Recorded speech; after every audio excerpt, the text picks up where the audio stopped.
Good morning, everyone, and welcome. Joe Scarice, co-founder, co-host of the Creative Birth Strategies House and podcast, live here every Sunday morning, 9 a.m. Eastern Standard Time, providing education, networking, and strategy. Today's discussion, we're going to be diving into delinquencies, defaults, and investor positioning in 2026. We're going to tie in a little bit of the Fed chair announcement, and what my thoughts are there, and some bank REO discussions, and see what goes on from there as well. So let's get some people invited in here, get some mods going. We'll get rock and roll here in just a few. Another great discussion. And as always, I want to thank Mr. Yardell Perkins of Perkatech, who is the other co-founder. It's kind of man behind the drape, providing all the social media insight and tactics and website design, and it's just, I got some great announcements where we're going with the podcast. So I'm just going to invite some people in first, just to get some people up and going. I'll get some moderators up here in just a quick second. But really excited about where the podcast is going with us, and we'll tie into it a little bit. What we're doing, we're not changing anything. We're just trying to bring some things into perspective with the podcast, really just to help our following. So we just celebrated our second year, of course. We celebrated the second year of our website, the podcast itself. We hit over 150 episodes. We celebrated 10,000 downloads in the last 2 years on this podcast. So these are really great milestones, because most people don't even get to 10 podcasts. So to be able to provide this type of insight and toward one objective every Sunday morning. We were doing Saturdays as well. We cut it down to Sundays. Now we're doing one-on-ones on podcasts on second Saturdays. So if anybody's interested in either doing a Zoom or flying into Philadelphia for the weekend and doing a podcast on the second Saturday, we're lining up some great talent. I think I already have 3 interviews scheduled for for Valentine's Day on February 14th. So pretty interesting timing of things with but we might even have 4 or 5. So we'll see how it goes. And what I like about why I stayed away from one-on-one podcasts for so long was really the objective of trying to convince people to show up. It was getting like rather annoying, just trying to say, hey, can you come and be on my podcast? Listen, if you don't want to come on my podcast, I don't want to make you force you. So that's why I always loved having the Clubhouse component. And I think we're going to keep it going with obviously some subject matter. I'm trying to put together a couple months ahead of some new subject matter. We're just kind of, I think all our subject matter goes up to March 1st at this point. So we're going to put up a whole nother couple months worth and see where we go with that. We're just getting our moderators in here. And moderators, please invite people in as well. But we're really hitting some great milestones. We just don't depend on Clubhouse, but we thank them because we've been part of this app for several years, more than the podcast. So to be able to leverage still Clubhouse along with our video podcast and then expand it to one-on-ones, 10,000 downloads, a true website, sponsors, events. It's been a great last 24 months. I want to thank everybody for their commitment to this. And, some people have come and gone, and that's how this thing works. And, but we're going to just continue our subject matter. So some updates to our mortgage news. Well, first, I'm going to have a pretty big announcement next week regarding to the lending piece. I was just presented an opportunity to dive into a new hedge fund where the money is going to get really inexpensive. A lot of really interesting products. We're doing long-term and short-term money.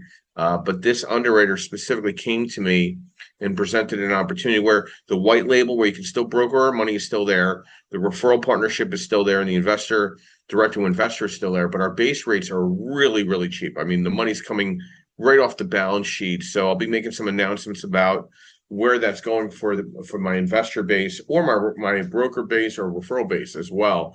That'll be next week. I'm leaving actually for Austin, Texas, following this podcast. So a little update to the market. Obviously, rates bumped up a little bit with some interesting news. 30-year fix ended off around 6.16. Commercial lending, the DSCR rates still are at anywhere between I'd say around 6.5 right now, which is still very good on 30-year money to 6.75. It depends on obviously credit and DSCR and the loan amount and asset type, but very competitive numbers are coming out. The numbers on inflation look good. Job reports look good. Obviously, we had a big announcement with the Fed chair. My personal thoughts on the new Fed chair, as a real estate investor and strategist deeply attuned to how monetary policy shapes markets, here's how I'm interpreting the arrival of the new Fed chair as of May and what it means for the next cycle of rates and real estate investment. The monetary policy now has a human face, right? We've been very shadowy with Powell and Trump's relationship. Interest rates. What I'm watching is rate cuts are coming, but timing is going to matter. It's all going to be dependent on cuts. Will be data dependent, not calendar dependent. I translation for the investors. I don't bank on aggressive cuts in 26, 27, but I expect gradual easing and inflation continues its downtrend. The Fed's reaction function has evolved. I think we're going to avoid surprises, lean heavily on forward guidance, and minimize market disruption. And I think real estate investing, the impact, I think lower cost of capital unlocks a lot of activity. I think we're definitely in a buyer's investors market. So I think mortgage rates will trend lower in regards to commercial lending. Cap rates will compress and equity yields rise relative to debt. So refinancing isn't guaranteed and spread matters. So we really want to make sure you target your DSCR, target your market rent, target your after repair value if you're conducting a BRRRR. The Fed put is not infinite, so it has limits. It doesn't guarantee real estate valuations will rebound. It won't erase fundamental risk. So, timing, credit spreads, fundamental cash flows, sector dynamics, and risk tolerance. Real estate remains a long duration play and anchored in macro, but won or lost at the property level. So, keep this in mind as this Fed chair announcement was made. I think it's going to unlock some inventory as buyer demand strengthens, but more on the investor side. Okay. So these are some thoughts, just kind of the market this week, because it's really week to week, the news that is coming out that's impacting the bottom line of numbers. So, delinquencies and defaults and investor positioning, I think it ties into bank REOs as well. And I think we'll have bank REO properties that will be still available to buy in 26. But I think, foreclosures and REOs are rising, but not at a crisis level. Foreclosure activity across the U.S. increased in 2025 compared to 2024. I think filings were up about 14%. More foreclosed homes mean more properties can transition into bank-owned inventories after auctions fail or lenders take back homes. I think we expect a continued availability of these bank REOs that are going to be out there. What this means to the real estate investor is opportunities will persist, competition may rise, and market context matters. If you want more, I could break this down in the back end of this podcast today, but I really think the metro areas are going to be, the small metro areas are going to be some great opportunities to pick up some single family through 4-family properties and hold them long term as the market rebounds. So that's some thoughts on REOs. Let me just get into my other spot and thought here. Delinquencies, defaults, and investor positioning 26. 26 won't be defined by a crash. It'll be defined by a stress dispersion. Delinquencies and defaults are rising, but unevenly. So some assets are crack under tighter credit and weaker underwriting from 21, 23. We're seeing that. We're seeing weaker underwriting from inexperienced non-QM lenders. So it's very interesting to watch how the non-QM lenders are really not that transactional experience. Like somebody 30 years old hasn't been around long enough to understand transactional experience in the economy. They weren't around for the 2008 mortgage crash. They weren't around for odd and even license plates when parents were getting gas back in the 70s. They weren't around for any of that. They wouldn't even know what the hell we're talking about. They were still in grammar school, not even born. So what's actually happening is payment shock is real. Liquidity matters more than appreciation. Motivated sellers, distressed pricing, there's negotiating power is shifting in the favor of the buyer. Where investors get it wrong is waiting for the bottom or over leveraging an optimistic rent growth. You can't tell me rents are going to pop. Like, you got your Section 8, your affordable housing rental market values, but sometimes it's the same thing. You can't jump $500 in rents. When somebody tells me their rent is $955, but the market rent is $1,400, how are you going to get there? You're going to have to remove that tenant. You're going to have vacancy. You're going to probably have to upgrade the unit to get close to that market rent. So you're 4 or 5 months out, 6 months out. So look at the rents. Do the rents work today? How smarter investors are positioning themselves is structuring over rate. They're flexible debt. They're looking at interest only. I offer a 10-year interest only to a lot of investors. They don't even want to consider it. Listen, you might not even own the property in 7 years. So a 10-year interest only, you could play this entire market out. Cash flow durability, debt service resilience versus pro forma performance. You really have to start penciling harder on your BRRRR strategy, right? And selective acquisition, buying problems they can actually solve. I mean, if you have a deadbeat tenant in there and they want you to buy it with the deadbeat tenant, I'm not really suggesting that if that's your first investment property, right? And I think a smaller to medium rehab on properties is the smarter move right now. Getting bogged down in these gutting the studs, gutting down the studs, I don't think make a heck of a lot of sense. And liquidity buffers. Reserves are a weapon, not dead capital. You don't deploy all your money into a deal. You got to leave something for the what if. Defaults create opportunity only for prepared operators. The winners won't be the boldest, they'll be the best structured. Pressure doesn't kill good deals, it exposes bad ones. Good morning, Dave. Welcome. Brief overview, who you are, what you do, and thoughts to our discussion, delinquencies, defaults, investor positioning in 26. Yeah, good morning, Joe. Good morning, everybody. Everybody's doing well.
Cowboy by the time I get back. I might have the big 10-gallon hat and the buckle on my belt and my shit kicking boots. I'm ready to go, man. I might be a rodeo guy by the time I get back.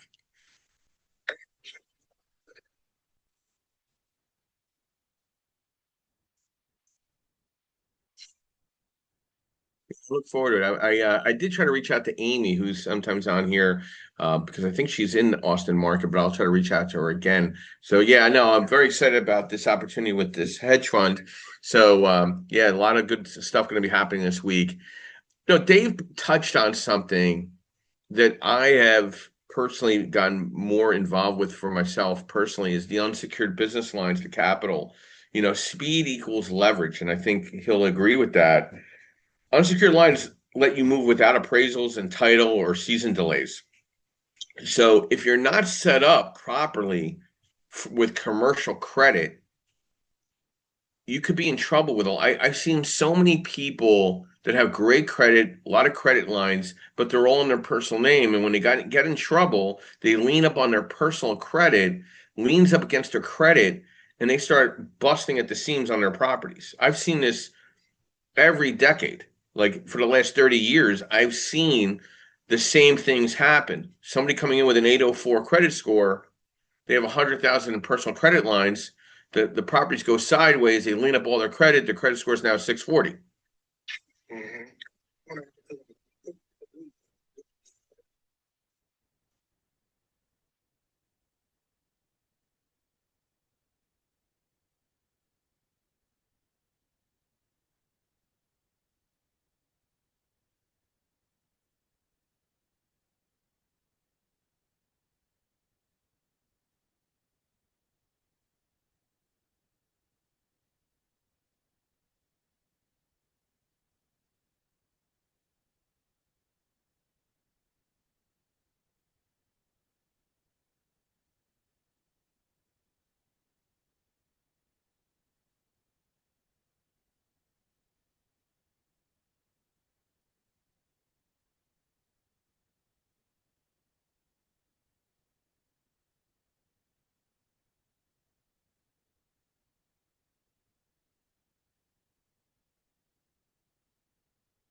I don't need for you on this, but I think people are trained. Hey, open up a couple credit cards when you turn 18. I mean, the first thing I would tell an 18-year-old right now, if I was going to tell myself all over again, open an LLC and open the same credit cards through your LLC and leverage and minimize the usage to your credit because heavy usage forces delinquencies and potential catastrophic issues with real estate portfolios. I've seen this for so many years. And I really think, you know, why unsecured business lines of credit matter with this so much more important going in 26 where there's people that are getting over leveraged, they're miscalculating values. I've seen more miscalculated after repair values in the past 2 months than ever before. I'm talking hundreds of thousands of dollars of differences. And they're obviously either not talking to an appraiser or they're just not penciling the deal correctly and or both. There's nothing wrong for calling an appraiser independently and paying them for their time. That's a value add in any market.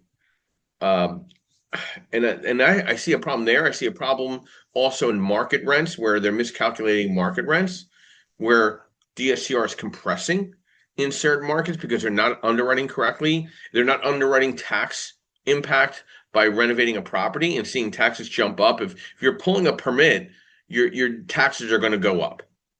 It's notifying the tax department. So these delinquencies and defaults are coming from poor positioning of the real estate investor, poor calculations by the individual. Strategies how real estate portfolios quietly fail is not having reserves, not understanding the differences between a 30-year fix and a 10-year interest only with a 30-year AM.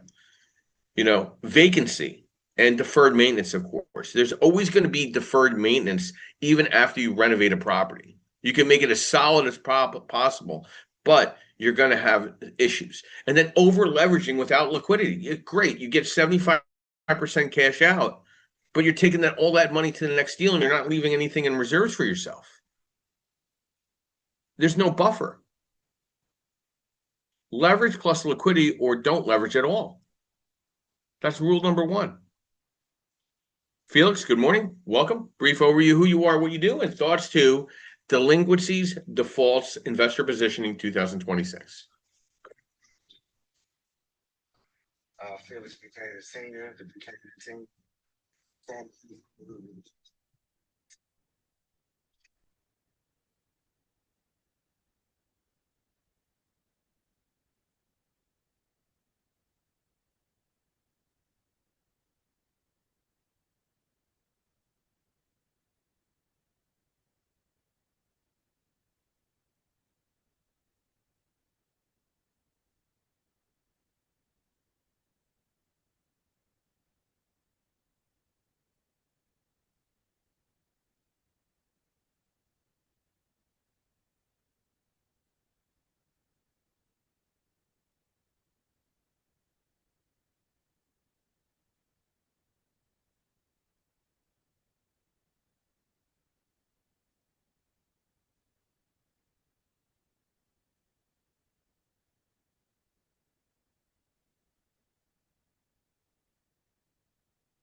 That's why I kind of giggle when I go to these events and there's like a non-QM loan officer there and he's like 30 years old. He's like, hey man, I'm crushing it. I'm like, hey man, how are you leveraging these people? Like what are you advising them to do if they own that many properties? Oh, I'm just trying to get max out their LTVs. And I'm like, oh my God, this sounds like 2007 all over again. You know, I just don't understand why do we keep evolving right back to where we started. I just I just kind of like, Because they don't research, right? So if you do research, friends, and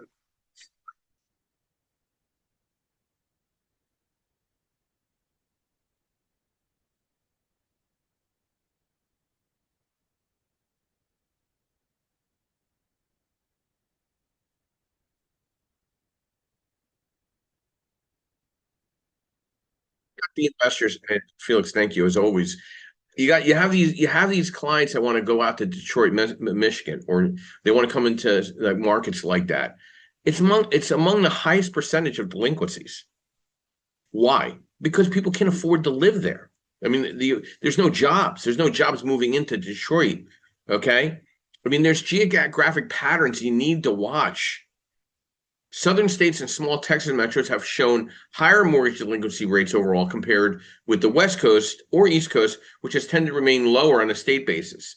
Heartland Northeast small markets are often relatively healthy on mortgage performance, but face affordability pressures, leading to slower sales or market softness, not delinquencies per se. This is the thing. Right now, small balance multifamily, meaning a 5 unit up to a 10 unit, is softening. Why? Somebody that lives in a 5 unit or 6 unit, 7, 8, 9, or 10 unit is more likely to maybe lose a job right now than somebody that owns that's renting a single family class B. Okay. That likelihood, they're thinking that market's going to be impacted. So I'm seeing underwriters pull back on small balance multifamily when there's like premium opportunities out there but they are concerned about that where we're going in 26. The job reports are okay, but if we don't get these rates down and inflation keeps coming down, we're going to have problems with that individual that's that renter in that market. So for somebody that's listening in, that 5+ unit to 10 unit right now, that market's tightening right now. The 1 through 4 is still very strong. Philadelphia, Baltimore, Detroit, Chicago, St. Louis are markets you got to keep an eye on. There's a lot of fraud. Big fraud cases in Philadelphia and Baltimore are impacting them. Like lenders are staying away from them entirely. There's some select people that are buying that paper, so you got to know the right people to get the right leverage. But the average investor doesn't pay attention. But I am starting to see some smarter investors say, hey, you know what? I'm going to buy in the surrounding area of Philadelphia. I want to buy in the surrounding area of Baltimore, Chicago, or St. Louis, or Detroit. I'm not buying right in the urban setting. Even though it's cheaper, I know I'm going to run into some problematic issues. Now, I am going to a pretty big summit in Newark, New Jersey next Monday. It'll be interesting to see what is being said there because there's always a higher ranked mortgage non-payment in Newark, New Jersey. It's always in the top 10. So it'll be interesting to see there. I do host an event there with Joe Hernandez, and I host an event in Lehigh Valley with Dave Bergio, and then I host ones in Philly with Yordell Perkins. And Lehigh Valley is staying extremely steady. It's almost impossible to find the right opportunity. And Lehigh Valley is actually growing. Like they're expanding the borderlines of Lehigh Valley, which is quite ironic. But Newark, I think it's this last standing city in New Jersey to find unique opportunities. Like any other market that's out there, these medium-sized cities, there's obviously opportunity. There's good transit. So, I'm going back to commercial multifamily. I'd be very, very careful right now. Just, whoever you're working with, not saying you have to work with me. You need to, your lender needs to understand what's going on in that multifamily space.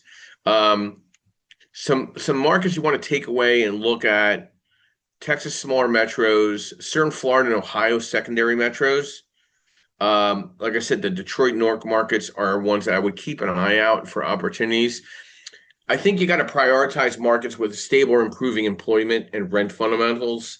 So when you're evaluating, you got to see how the job positioning is. I'm seeing a lot of heavy movement up in the upstate New York area because there's jobs moving there, and the barrier of entry of living is lower, and taxes haven't popped up. Obviously, evicting somebody in New York State is a little more difficult than most of the other states. So we're still keeping an eye on that. So wherever you are, whatever market you're in, you have to keep in mind that delinquencies and defaults could impact values. They could impact rental values as well. If somebody's not paying rent, there's no rental market to that house. And obviously they're tearing it apart by the time you get out, you're going to have to gut the place to the studs anyway. So I'd be very, very, very concerning with certain markets right now and really working with a very active transactional real estate professional in your team is going to be very important with these numbers I'm seeing. Good morning, Melissa. Welcome. Our Rose Amongst the Thorns. Brief overview who you are, what you do, and thoughts to delinquencies, defaults, and investor positioning 2026. Good morning, Joseph. Good morning, everybody on Clubhouse. I am Melissa King, the founder of Busy Bee Virtual Solutions and Care Bee Virtual Fiduciaries. And I do sit inside some investor teams. They use me for their bookkeeping, and I help them to find the patterns and problems, long before any court issues show up. My investors, the ones that are sleeping best, obviously are the ones that are reconciling monthly. They know their burn rates. They have clean entities with reserves. If they don't have the reserves, like as I've seen in 2025, and Dave mentioned as well, some of my investors are borrowing from their asset and personal line of credits from 2025 going into 2026. They got a little bit happy, I think, because the prior years were pretty good and they spent a little too much. And now they, even on the personal side, they can see that they're asking themselves now that we're reviewing their books for the year, did I really spend that much this year? And it's like, yeah.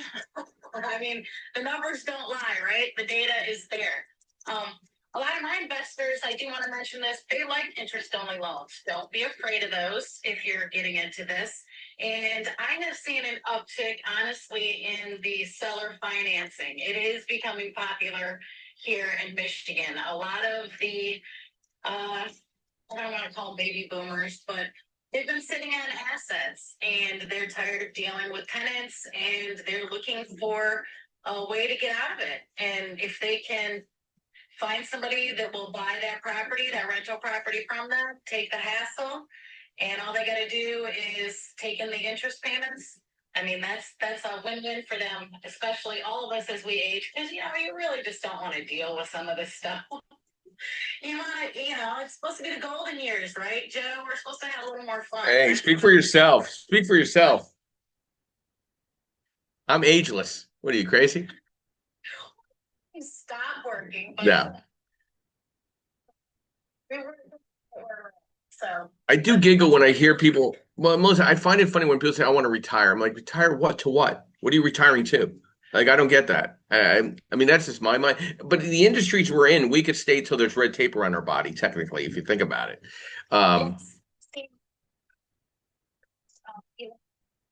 They're still working to their 80s. A lot of landlords, they're 70. They as long as their health holds out, they like doing what they're doing. So I think, with all this going on, this is no different for somebody that's been through other economic cycles. For somebody getting into real estate, and this is their first economic cycle, it's extremely daunting to look at. It is. Yeah, it definitely is. So, and Melissa, I am going to hold you accountable to have a one-on-one Zoom podcast with me one of these days coming up soon, by the way. That would be fun. Yes, yeah. I am actually working with a presentation coach, both my husband and I, to nail down our vision and our message. So that'd be a really good practice for me. Yeah, let me know. Usually I do it on Saturdays, so just footnote that when you get a chance to follow back up with me. Absolutely. Perfecting yourself as a real estate investor or small landlord in 26 is, there's mindset, there's skill set systems and strategy that separates true operators from hobbyists, right? And the hobbyists, I think, are the ones that are going to get into the delinquency situation or default situation. And the investor positioning is going to be for the more active investor.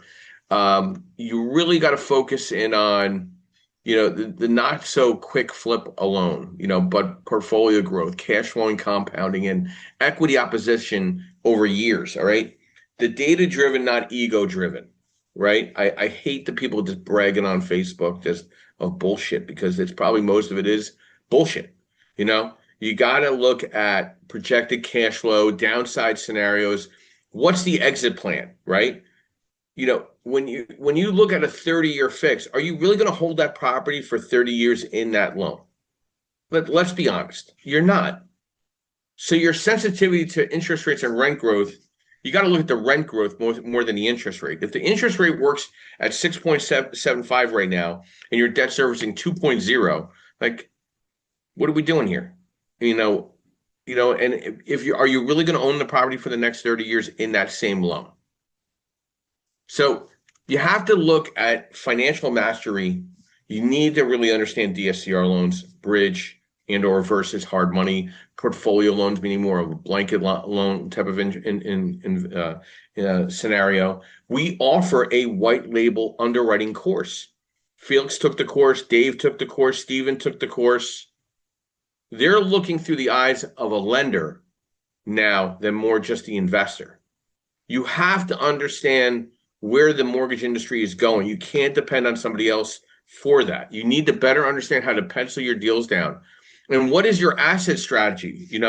Diversified yet focused, right? That small multifamily 2 unit to 10 unit, that core focus, there's a high demand for it. There's scalable management. There's strong rent compounding. Now, again, single family rentals, SFRs, portfolio balance, especially in a stable market with low supply. And then you got to look at the value add plus niche plays like light rehab with strong R's, like after repair values. Can you add an ADU? Can you create an ADU conversion? And then you got to look at maybe potential co-living or flexible lease models. Funny enough, Felix, I think all the sub two people like disappeared and fell under a rock somewhere. I haven't seen any of those sub two people anywhere. I think they kind of like crawled back from where they came from. But they all disappear. You know why? Because it's bullshit. You can't. I mean, there's so many savvier investors that are out there that the whole sub two idea doesn't work, right? Am I missing something, Felix?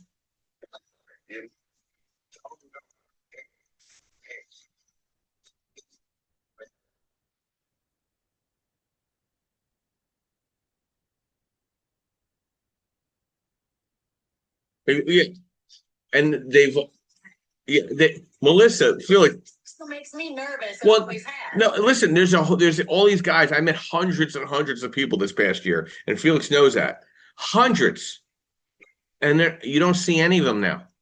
They literally like fell off the cliff somewhere. Um, I just find it very because you know what it's a very cool acronym to use, and we get caught up with the shiny object as humans, right? So you can't get caught up with delinquencies and defaults sitting around here. You can't get caught up with the shiny object. You got to get in reality, right? Am I right, Felix?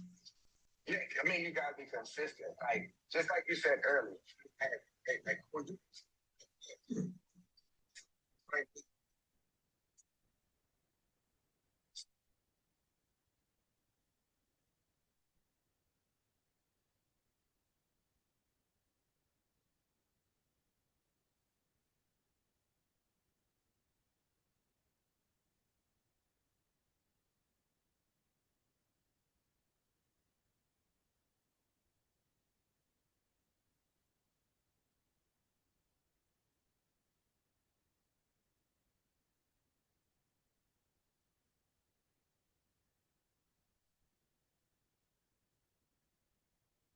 Appreciate your additional insight there, Felix, as always. So getting back to what we were saying here, because I just had to laugh about because they literally fell off the grid. Um, your network and partnerships are going to be key in these type of opportunities, especially in the REO space, delinquency space. Strong agent partnerships are going to be key. Lenders who understand investor products, accountants, bookkeepers, and tax strategists. I would definitely talk to a bookkeeper before I talk to a CPA to make sure you set your books in track, and contractors that can scale. The 2026 landlord doesn't operate solo; they orchestrate a team. Tenant experience equals retention equals cash flow. Continuous intelligence. Understanding risk and exit strategy built in. Best case scenario, base case, stress test, exit plan. People know when to sell before distress and when to hold. That's the one that stays away from the delinquencies and defaults. Not asset collectors, but scalable operators with a plan: acquisition, operation, exit, refinance, repeat. You need to perfect your plan as a landlord, as an investor. This is a real business. Stephen, good morning. Welcome. Thank you for your patience. Brief overview who you are, what you do. Thoughts to delinquencies, defaults, and investor positioning 26. Stephen, did you fall asleep? Hey, sorry, put my phone on. Yeah, it's all good. Steve with REI homepage, investor, broker, slowly getting into the white label stuff. Really excited to find out about your new company.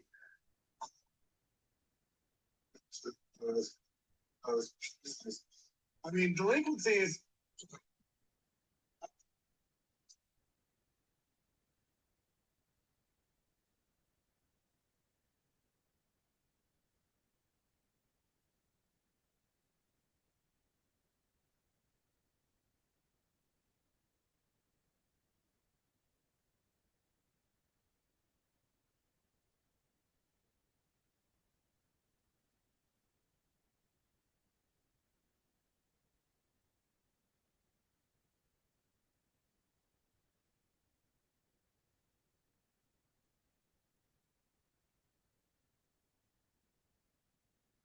Talk about that now after your conversation, because I just had a conversation with somebody else about that same thing.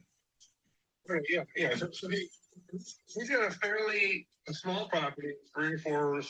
Just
Well, so if it's a 1 through 4, meaning a 1 unit to 4 unit, or 5 to 10 unit, or 5 to 20 unit, say hypothetically, or it could be a mixed use 2 through 20, as long as the residential favors the compared to the commercial.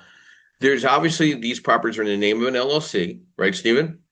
yeah, absolutely. So we have what are the 4 essential pieces of an LLC? There's the EIN letter, there's the articles of formation, there's the operating agreement, and then there's the letter of good standing, correct?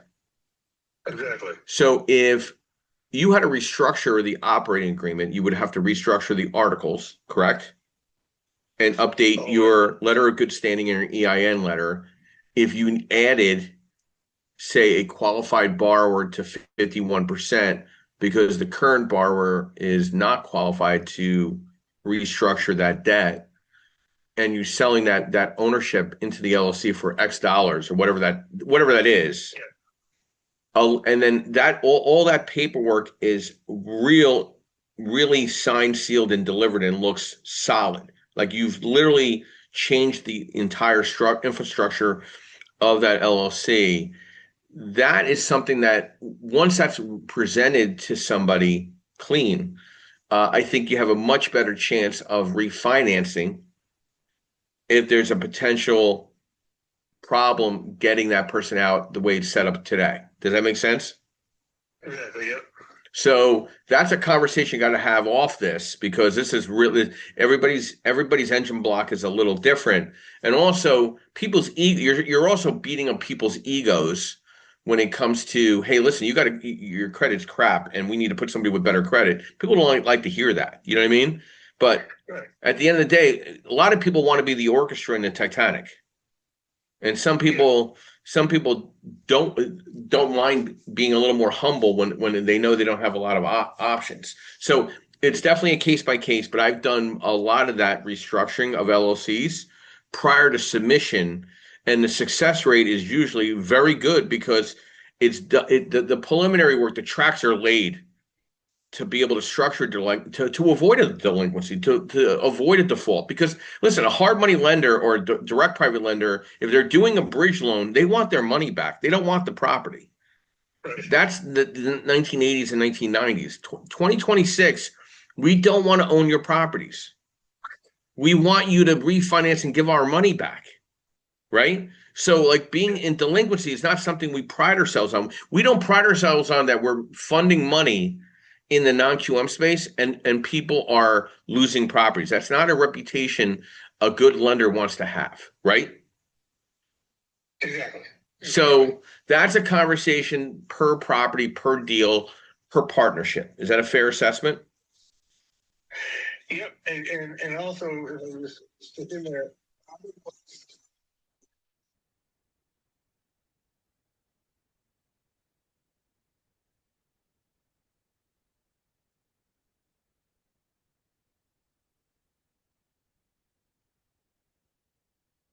People want to jump on the sword, and that's why you have delinquencies and defaults, right?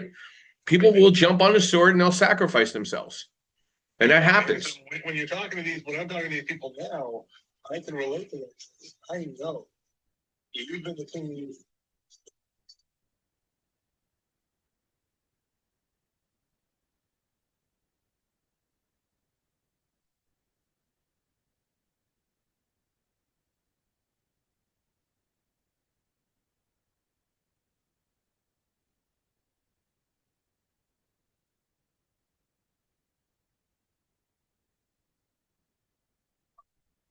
That's why you have contracts that if your credit does recover and things do clean up and things hypothetically happen, you could buy back that percentage of ownership based on the initial, the dollar transaction to bring that person on to save your deal, right? So you don't just hand over the reins without being able to get the reins back, obviously with recovery. So there's a deeper discussion to avoid the delinquency, to avoid the default, and investor repositioning in 26. It's a much more deeper conversation. There's obviously an attorney that would need to be involved, a lender that would need to be involved, and competent investors involved. The minute you don't have competent investors, you have incompetence, right? And that all has to work. So yes, Yeah. Steve, that's a different conversation for a different time, but it does tie into our discussion this morning.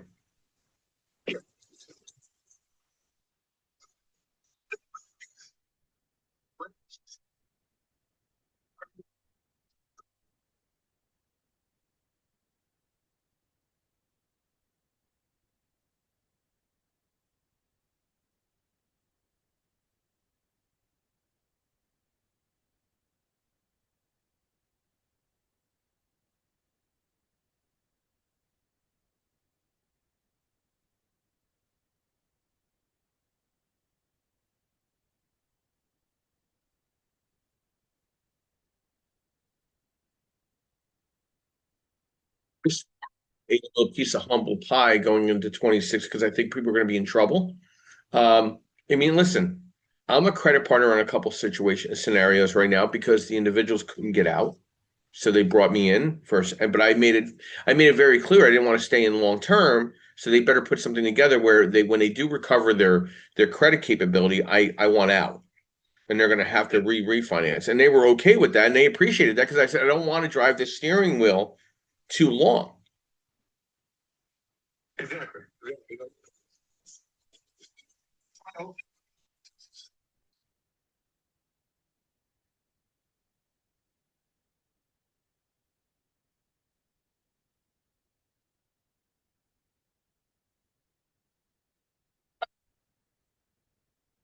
better acronyms now. They're just coming up with better acronyms. Everybody is. I mean, people have really true distractive amnesia. Okay. Yeah. Except the old folk like Melissa, like since she's the old folk here, you know what I mean? Yeah, it's all good. But Stephen, thank you as always for being here this morning. No problem. So, I mean, this is really good stuff because, I mean, you're getting a whole taste of veteran experiences and there's scars there, believe me. And nobody wants to get over leveraged anymore. Like I don't want to have the feeling of over leveraging myself. I want as low or no debt as possible. I want to know that I see zero balances when I get my bank statements in. My credit card statements in. All my balances. I want all bills paid right away. Cheryl, long time no see. Brief overview who you are, what you do, and thoughts to our discussion. Delinquencies, defaults, and investor positioning in 26. Cheryl, going once. There you go. Good morning, Joe. How are you? Good, very well. How are you? I'm good, thank you. I am a realtor here in the DMV, and I just came up because I wanted to be up here in case I had any questions. I don't really have any thoughts at the moment. I just love your room and coming up and being able to share when I do have a thought. Thank you, Cheryl. It's been a long time. I haven't seen you in a quick minute. I know. I've missed you guys. Yeah, no, we're here every Sunday morning, 9 a.m. We definitely provide a different subject matter than most. We go right into very specific discussions. We don't like do 50-foot level type of discussions because they get it kind of lost in the sauce. You know what I mean? Mm-hmm. Definitely. Yeah. Well, thank you, Cheryl. So, some thoughts to what we're talking about here today. I'm not here to scare people. I'm here to hopefully enlighten people with, this cycle isn't about mass failure. It's about mispositioned portfolios colliding with tighter liquidity, higher operating costs, and deals that only worked under perfect conditions.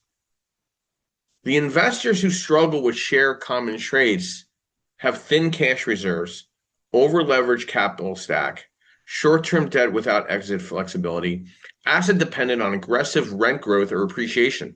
The investors who win will look very different. Conservative leverage with durable cash flow, fixed rate or well-structured bridge debt with multiple exits, like the 10-year interest only with the 30-year amortized loan. Hypothetically, will you really own this property in 10 years? Will you hypothetically refinance again in 7 or 5? What prepayment do you want to see to have the better rate or the comfortable rate in that equation? Because if you take a 5, 4, 3, 2, 1, you're getting premium rate. If you take a 3, 2, 1, your rate's maybe a little higher. If the DSCR is relevantly the same, take the 3-year prepayment. Hey, if you think you're really going to make a move on the property year 2 and flip it, then you look at the no prepayment, but you're going to pay on the rate. Strong liquidity buffers and underwriting for stress, not optimism. Willingness to buy from distress, not fearing. Defaults don't destroy markets, they transfer assets. And transfers always favor prepared capital. 26 will reward discipline over prediction, structure over speculation, and liquidity over leverage. This is the year to stop asking where are the rates going and start asking, does my deal survive if nothing goes right? Because in this market, survival is the strategy. Scaling comes from being ready when others aren't. So you got to look at the average rate for the last 40 years in this economic industry. Guess what, guys? It's been 7%. The problem is our memories are so entrenched when we were stuck in our houses for a couple of years, seeing rates in the 3s and 4s, which was not economic sensible. We're not going back there. And if we do, we're in a lot of trouble. Did you want to add something, Steve?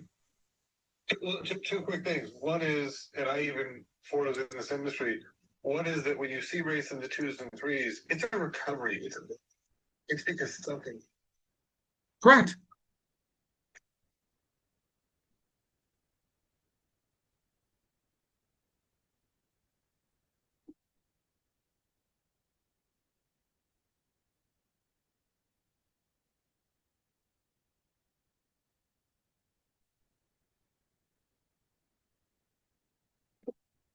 Yeah, I think I would probably be deserving of understanding what the rate hits are to cash out to cash neutral. Loan to value from 75% to 70% or 65% matter. I can actually run scenarios on that as we're doing this discussion, probably on another call. I think that'd be a great idea, Stephen. I'll footnote that. Okay. Also, something that Stephen just said in French too. Sorry, you're getting old, Felix. Your memory's going. It's okay. We're with you, man.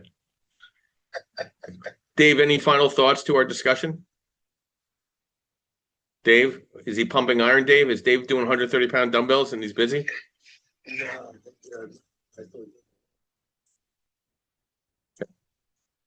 Any final thoughts?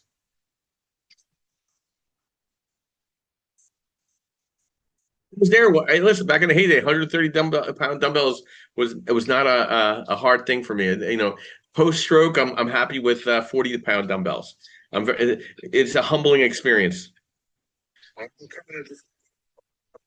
That's it. That's all we're doing. That's all we're doing. Felix, did you have something to add? yes. So what you said about the 7%. People, I just had a client say, two clients. Wait,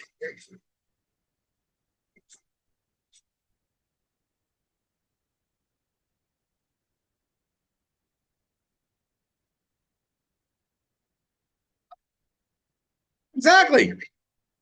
and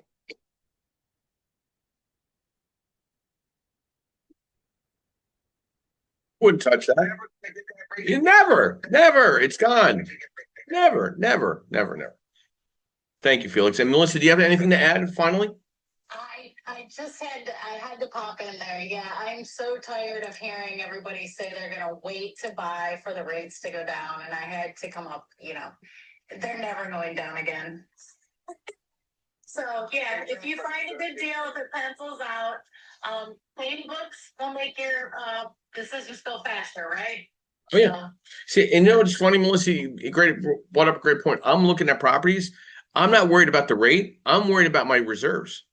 Yeah. I look at everything completely different. I don't care what the rate comes out at because I know I'm going to get the best rate at the best time based on my credit and the circumstance. So I'm more focused on the cash flow and the cash reserves than the rate. Isn't that crazy? Like I look at everything differently. It's just a part of the data that you're inputting there to find out if it's the whole thing is a good deal. Yeah. Yeah, I would agree with that. And guys, great input today.